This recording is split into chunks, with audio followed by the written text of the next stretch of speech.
Labai dažnai iš klientų gaunu klausimą, ar sriuba yra maistingas maistas, ar reikia ją valgyti. Žinoma, mes lietuviai be šiltos sriubos neįsivaizduojame savo raciono tam, kad sušildytume savo kūną ir pagerintume virškinimą. Sriuba jau yra mūsų tradicijose.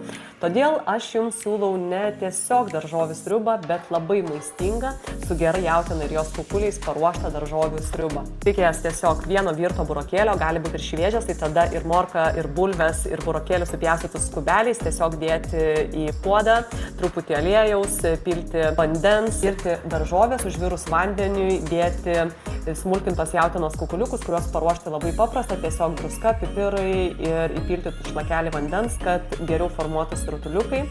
Ir pavirti 5-10 minučių ir tuomet dėti pomidorų tyrės, prieskonių, dėti sultinio kubelį, iš prieskonių naudojau druską, pipirus, persilado prieskonius.